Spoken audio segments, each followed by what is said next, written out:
so happy we alive. have to fight absurd battles. At a time when we're seeing record overdose deaths, rapid spread of AIDS, they're worried about hemp. It's just, an absurdity. Yeah. And so I think their overzealousness in the end will undercut them.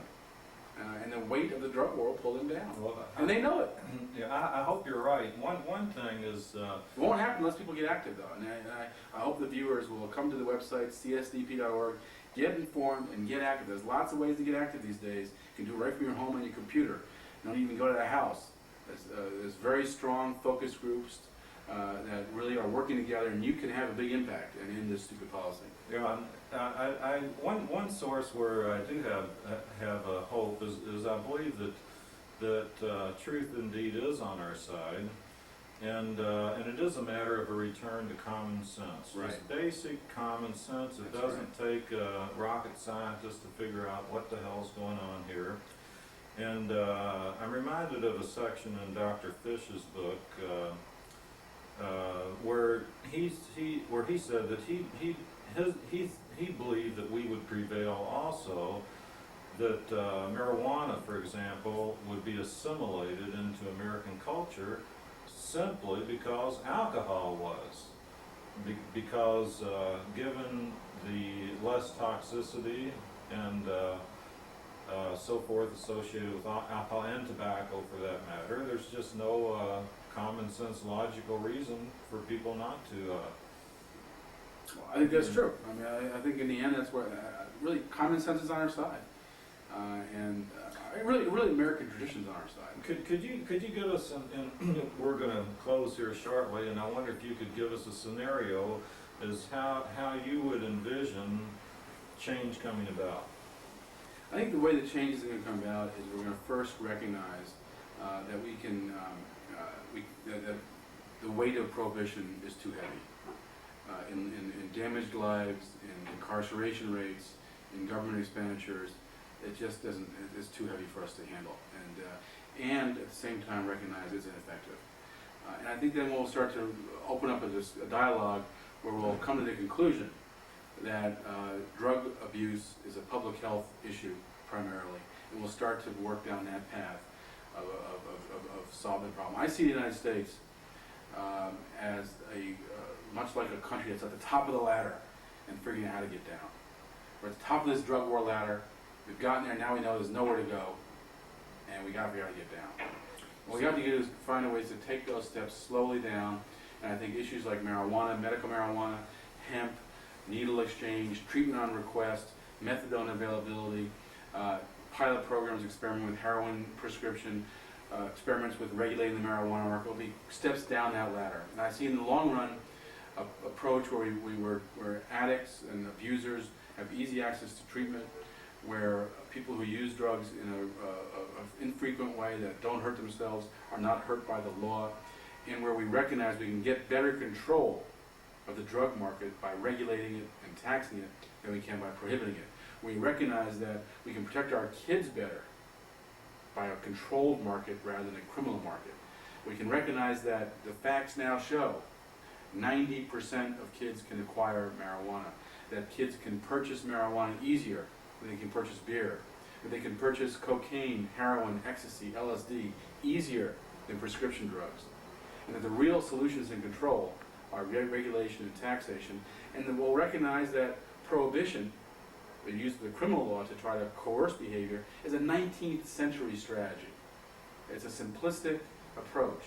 The 21st century requires us to learn from the 20th century and realize that administrative law, regulation, taxation will protect the public better, protect the health better, reduce crime better, and provide better control over the drug market, and thereby protect not only our kids, but all our communities. And so I think that's where it's going to go. So you'd picture a series of referendums on these different issues in different states or even in different countries, Yes. moving more in the direction with the movement. You'd picture more legislators coming out actively supporting the kind of I progressive. expect the next presidential race will have Jesse Ventura running in the Reform Party, as he supports decriminalization of possession, regulation of sale. I wouldn't be surprised to see Gary Johnson, the governor of Mexico, running in the primaries, at least in the Republican Party, He's an outright legalizer who says we should legalize drugs in order to get control of them, to regulate them and tax them and prevent their abuse. And then we may have Al Gore, who's, you know, Puff Daddy Al, and Tripper Gore, the First Lady, Tripper Gore, you know, as our incumbents. And that will be the choices we'll have, you know, in 2004. That'd be very different than anything we've had before. So I think we are really at the cusp of a real debate on this issue. Finally, it's just bubbling up. Elections by voters or initiatives are showing public support, and the cost of the drug war is getting so heavy that people are no longer willing to pay it. And let me say this then, as all of these things are developing on different levels, you also picture a grassroots support. It has to be. That simply has not been there. Right. I mean, it's been there in little patches. You're picturing this coming together and becoming a real force. Yes. And one way that this is happening, being that it's not in the mainstream media at this time, is through people being in connection with websites such as yours, which is providing a day-to-day, ongoing, up-to-date description of the issues, the strategies, who's doing what, where, and No question about it. could you tell, in closing, could you just tell the people a little bit more about your website and? Yeah, not just my website. The major thing we do with our website is to get people into the movement. And when you get to our website, you'll see a blinking. I know blinking things aren't that popular on websites. We have a blinking box that says "Get Active," and you hit that box. What you get then is a survey, and the survey says what area of drug policy interests you: methadone, marijuana, AIDS, Connecticut. Is it geographic? Is it forfeiture abuse? What concerns you? And you hit that, and what will happen will be you will then get an email will be sent to that organization that's concerned about whatever issue you're concerned about, and they'll be tell about your interest, and you will get an email telling you about that organization. And so our goal is to try to hook people up with groups that are working on issues they are focused on and concerned about. If you are generally interested in drug policy, there are several groups. If you want to do it on the web, I say the two leading web groups on drug policy for activism are DrugSense, www.drugsense.org. They are very media focused, influence the media. They do a weekly focus alert, getting all their activists focused on one newspaper to try to influence that newspaper. And so they each week provide you with ideas on how you can get active. And there's DRCnet, www.drcnet.org, which is focused on legislative activity and focused also on educated media. So between those two organizations, you can certainly find ways to get informed and get active. DrugSense also has an incredible news archive, over 30,000 articles, and it's searchable. So if you go into DrugSense's archive and news archive and put the word medical marijuana, they'll give you all the articles on medical marijuana over whatever time period you want over the last 4 years. And so it's an incredible resource to get informed and get active. And so it's very easy to do.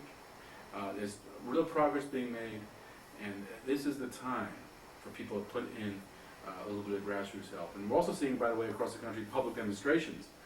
And there's going to be on February 15th demonstrations across the country in over 30 cities. Drug war vigils.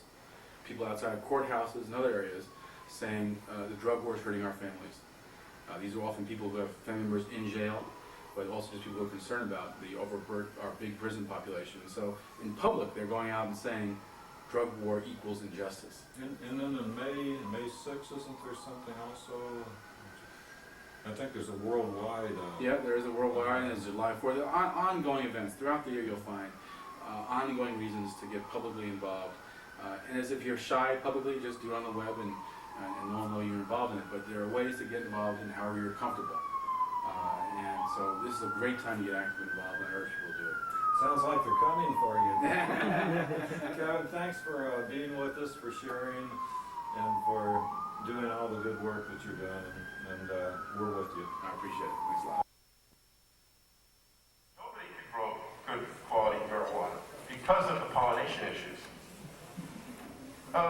Canada ignored the pressure from the United States and looked to Europe for an answer to this thing. And by understanding there is a huge difference between hemp and marijuana,